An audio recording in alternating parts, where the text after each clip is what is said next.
నమస్తే, welcome to our channel Ranjith talks voice of common man. MLC elections February 27వ తారీఖున నిర్వహించడం జరిగింది. నిజామాబాద్, కరీంనగర్, మెదక్, ఆదిలాబాద్ పట్టభద్రుల ఎమ్మెల్సీ ఎలక్షన్స్ ఆ రోజు నిర్వహించడం జరిగింది. ఈరోజే చివరి తేదీ ఉన్నట్టుంది.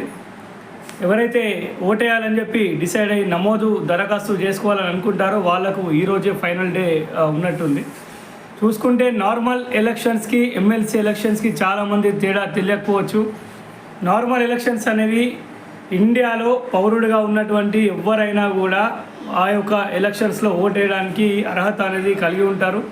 అందులో నిరక్షరాస్యులు ఉండొచ్చు, అక్షరాస్యులు ఉండొచ్చు, తెలిసిన వారు, తెలియని వారు, చిన్న పెద్ద వాళ్ళు వీళ్ళని కాకుండా మన ప్రాంతంలో ఓటు హక్కు ఉన్నటువంటి 18 ఏళ్ళు నిండిన భారతీయ పౌరులు ఎవరైనా కావచ్చు ఆ యొక్క జనరల్ ఎలక్షన్స్లో ఓటు వేయడానికి అర్హత అనేది కలిగి ఉంటారు. కానీ ఈ యొక్క ఎమ్మెల్సీ ఎలక్షన్స్లో ఓటేయాలంటే మాత్రం డిగ్రీ కంప్లీట్ చేసి ఆ పైన ఎవరైతే చదువుకొని ఉంటారో, అలాగే ప్రజాప్రతినిధులు, అలాగే గవర్నర్ గారు వీళ్ళందరూ కూడా ఆ యొక్క ఓటేయడానికి అర్హులుగా ఉంటారే తప్ప జనరల్ నార్మల్ పీపుల్ ఎవ్వరు కూడా 18 ఏళ్ళు నిండగానే అందరూ కూడా ఓటేసేటటువంటి అవకాశం అనేది ఈ యొక్క ఎమ్మెల్సీ ఎలక్షన్స్లో ఉండదు.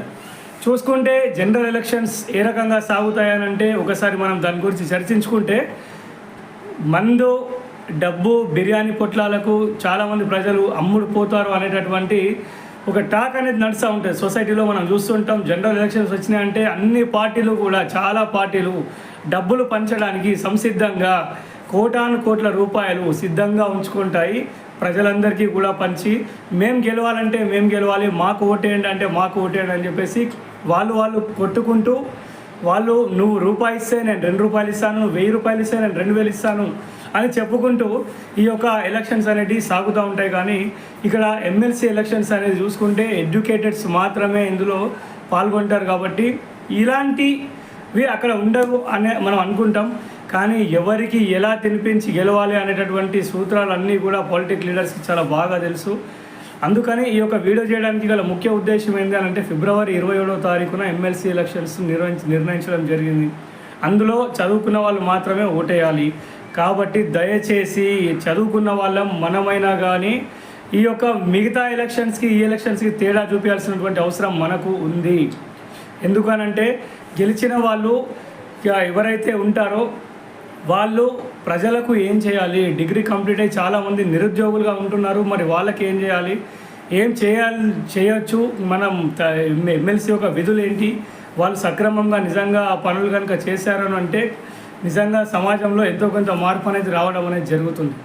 కానీ చూసుకుంటే ఇక్కడ వాళ్ళని మనం ఎలా ఎలెక్ట్ చేస్తాం, అందులో మంచివారెవరు చెడ్డవారెవరు అనేది మనం ఎలా ఎలెక్ట్ చేస్తాం అనేది కాస్త చూసుకోవాల్సినటువంటి విషయం అనమాట. అందరూ ముందుకు వచ్చేసి నేను మంచివాడిని, నన్ను గెలిపించండి, నేను మీకోసమే అహర్నిశలు కష్టపడతాను అని చెప్పేసి చెప్తూ ఉంటారు. కానీ గెలిచిన తర్వాత ప్లేట్ ఫిరాయించేసి వాళ్ళ యొక్క స్వంత లాభాన్ని, వాళ్ళ యొక్క స్వార్థాన్ని మాత్రమే చూసుకోవడం అనేది జరుగుతుంది.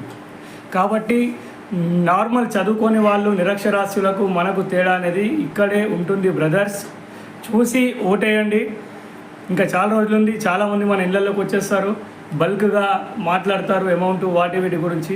ఎవ్వరు కూడా వీలైనంత మట్టుకు డబ్బులు తీసుకోకుండా ఉండడానికి ప్రయత్నించండి. ఎందుకు అనంటే డబ్బు తీసుకోగానే మనము వాళ్ళని అడిగేటటువంటి హక్కును కోల్పోతాం.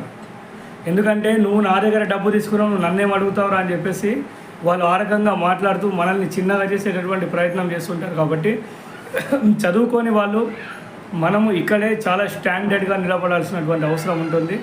చాలామంది రాబోతున్నారు అన్ని పార్టీల నుంచి కూడా. ఆల్రెడీ బీజేపీ డిక్లేర్ చేసినట్టుంది క్యాండిడేట్ని, కానీ ఇంకా చాలా పార్టీలు డిక్లేర్ చేయలేదు. కాబట్టి డిగ్రీ పట్టభద్రులు ఎవరైతే ఓటేసే వాళ్ళు ఉంటారో మీరందరూ కూడా దయచేసి చూసుకొని క్యాండిడేట్ యొక్క సెలెక్షన్ని చూసుకొని నిజంగా సమాజంకు పనికొస్తాడు, మాకు ఏదో చేస్తాడు అనే ఆలోచన ఉంటే డెఫినెట్లీ మీరు అతని కోసం ఏదైనా ఓటేయండి తప్ప మన దగ్గరకు వచ్చి బతిమాలాడు, మాయమాటలు చెప్పాడని చెప్పేసి వాటికి మాత్రం మీరు లొంగకండి. దయచేసి సెలెక్టెడ్ మంచి పర్సన్కి మాత్రమే ఓటేసేటటువంటి ప్రయత్నం చేస్తారని ఆశిస్తూ థ్యాంక్ యూ వెరీ మచ్.